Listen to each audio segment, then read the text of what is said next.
Zionis bengis serangan Israel ke Rafah dapat restu Amerika Serikat.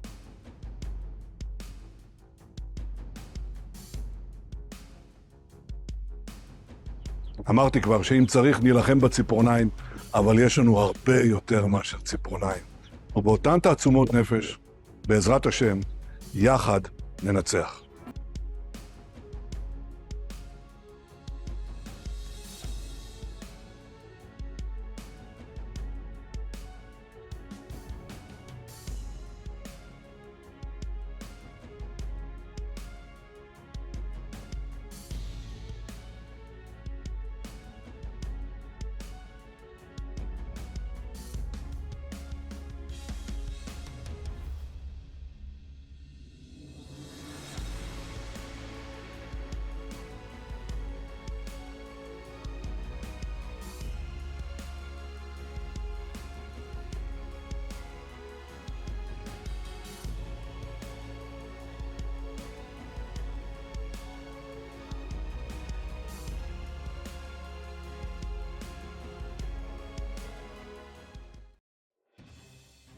Invasi Israel ke Rafah dilakukan dengan koordinasi penuh Amerika, menurut situs berita Qatar Al-Arabi pada Selasa, 7 Mei 2024. Meskipun Washington secara terbuka menolak mendukung operasi tersebut, sumber Al-Arabi mengatakan Gedung Putih memberi lampu hijau kepada Israel sehingga rezim kolonial bisa meraih kemenangan simbolis sebelum menandatangani perjanjian gencatan senjata.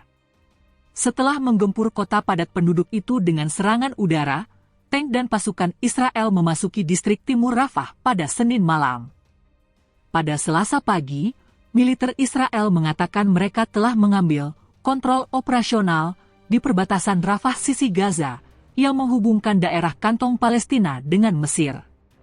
Operasi tersebut, yang melibatkan kendaraan lapis baja dan pasukan khusus Israel, dilakukan setelah pihak Mesir diberitahu mengenai hal tersebut dan dengan koordinasi penuh dari Amerika, ungkap laporan Al-Arabi, mengutip sumber anonim.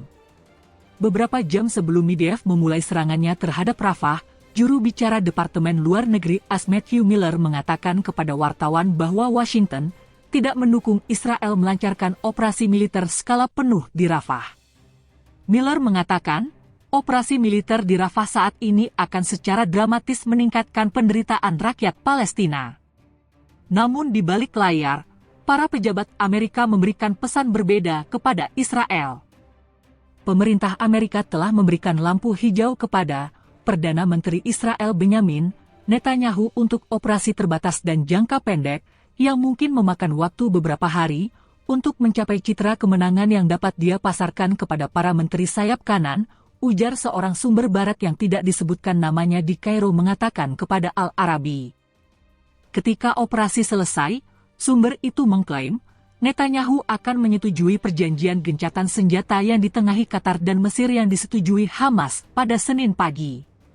Upaya-upaya sebelumnya untuk merundingkan gencatan senjata telah terhambat oleh desakan Hamas agar gencatan senjata bersifat permanen dan mencakup penarikan penuh Israel dari Gaza, dan penolakan Netanyahu menerima persyaratan tersebut.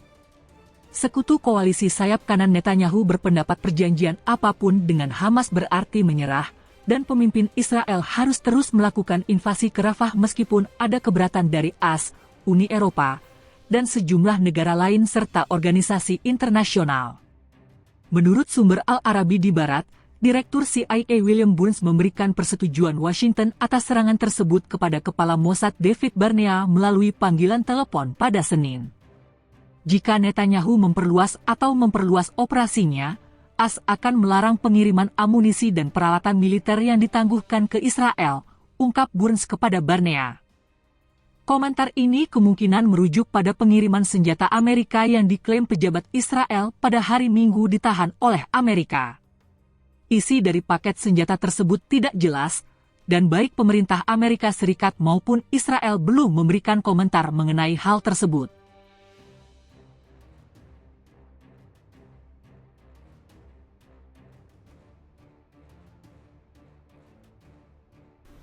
Beberapa tentara Israel ditemukan tewas akibat serangan roket militer Hamas di dekat kota Rafah, jalur Gaza, pada hari Minggu kemarin. Pada hari yang sama, pejabat kesehatan Palestina mengatakan setidaknya puluhan orang tewas menjadi korban di Rafah dengan serangan Hamas kepada Zionis. Sayap militer Hamas Brigadir Al-Qassam mengaku bertanggung jawab atas serangan terhadap penyeberangan Kerem Shalom ke Gaza yang menurut Israel telah menghabisi banyak tentaranya itu.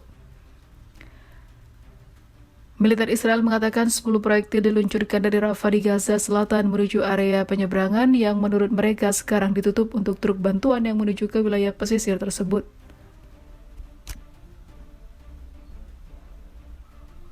Sayap militer Hamas mengatakan mereka menembakkan roket ke pangkalan militer Israel di persimpangan tersebut, namun tidak mengkonfirmasi dari mana mereka menembakkannya. Media yang dikelola Hamas mengutip sumber yang dekat dengan kelompok tersebut mengatakan penyeberangan komersial bukanlah pasarannya.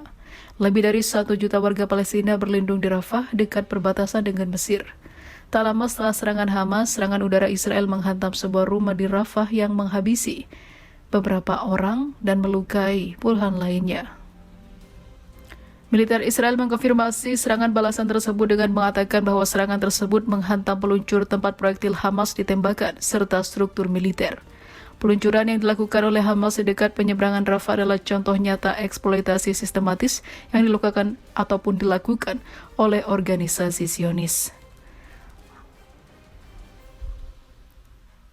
Tepat sebelum tengah malam, serangan udara Israel telah menewaskan beberapa warga Palestina termasuk seorang bayi. Hal itu membuat pasukan Hamas melakukan serangan balasan.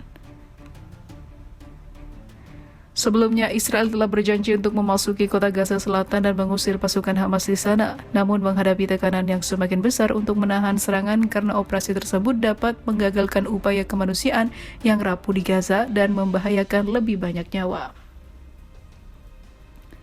Serangan Hamas pada hari Minggu itu terhadap penyeberangan tersebut terjadi ketika harapan meredupnya perundingan gencatan senjata yang sedang berlangsung di Kairo, Mesir.